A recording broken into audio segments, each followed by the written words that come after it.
Hello, my name is Kathleen Trovato, and this is my assignment for Scope of the School Central Office Leader. So these are my 3 goals that I have in mind to improve our district to the best that it can be. So I'm currently an elementary principal I created. My immediate supervisor's name is Ann Schlash. She's the superintendent of our actual district. My previous titles in the district have been intervention specialist. I've also been a summer reading intervention camp or summer school teacher. Our first goal that we have in mind is improving our reading scores for students in K through 3 from a D to a C. Currently, we fall within the 28.2% range. So I want to increase that to the C, which is the 34.9 to 56.5% range.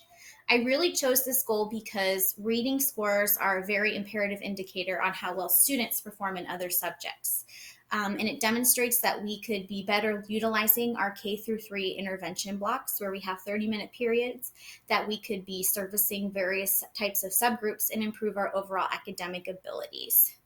So here's some information with the data.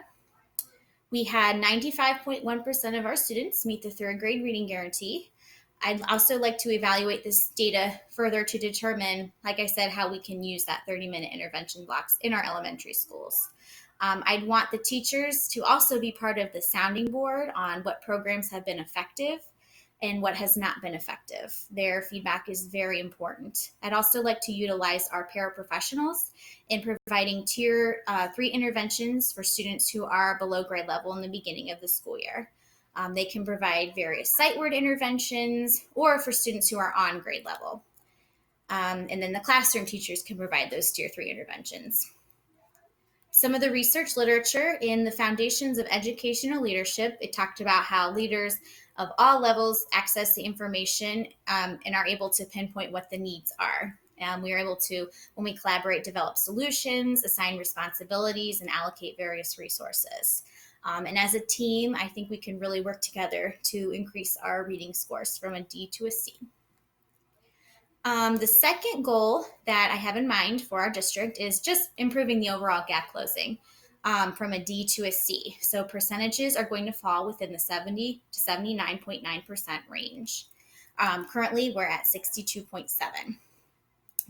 So what it shows to me is that we have specific at-risk subgroups, and we need to see how they measure up in closing those achievement gaps. I'd really like to further analyze that gap closing and then looking at the different weaknesses within the subgroups and allowing us to pinpoint where we can dedicate those resources. So the 2 that I'd really like to look at are the 2 lowest ones, which are English language learners and students with disabilities at 47.2% and 48.2%. The highest is, of course, the white non-Hispanic students. So by looking at those lowest subgroups, I again analyze what the interventions are that we need to provide to our ELL and students with disabilities populations. And I'd also dig deeper and ask questions such as how the services are provided, what measure do we know if they're actually effective. In regards to same with special education services, I would really implore teachers to see if they're providing those services in the least restrictive environment. And I'd also really want to invest in not just human resources, but program resources as well. Of course, we want highly effective ELL tutors and teachers to work with our English language learners. And I'd also want professional input from educators through things like surveys and really dig deeper on to find out what those interventions are that have been successful. Some of the research literature shows that children in inclusive classrooms can take advantage of the collaboration between teachers, curriculum adaptations, classroom aids, environmental accommodations, and I really think that collaboration between the teachers, we can really hit those subgroups and bring up our grade in that subject. And our third goal is improved on the prepared for success, which we currently have an F. And I'd like to increase it to a D, which means our percentages would fall within the 40 to 59.9% range. Currently, we're at 20.6%. So what that tells me is we need to better prepare our students to become those 21st century learners.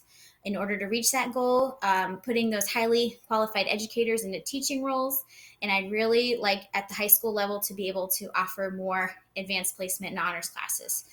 for students who truly are ready to take them. In addition to offering those classes, I'd really like to dedicate more resources on test preparation. And then allowing students who may not be college bound, we can look at the vocational training. We need to find those students and start that workforce training earlier to give them that effective career path.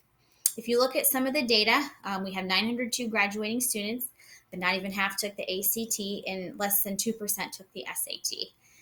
And I think providing more options in honors classes and test prep and college and career readiness will really allow our students to be a part of that global competitive workforce. So I believe our percentage should be higher, and we really need to work to ensure those learners have access to skills training. And if we look at our literature, it talks about how, as educators ourselves, we need to be those lifelong learners. And when we are lifelong learners, we're able to allow those students to achieve higher levels of success in the honors and AP classes in vocational training. Embracing high levels of learning for all students is important, and we need to have effective professional development that is both meaningful and requires input from everyone, including administration and teachers. And opportunities should be provided for teachers to practice what is being taught.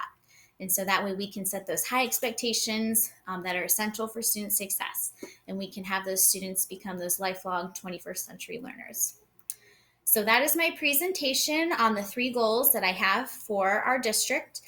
Thank you for listening.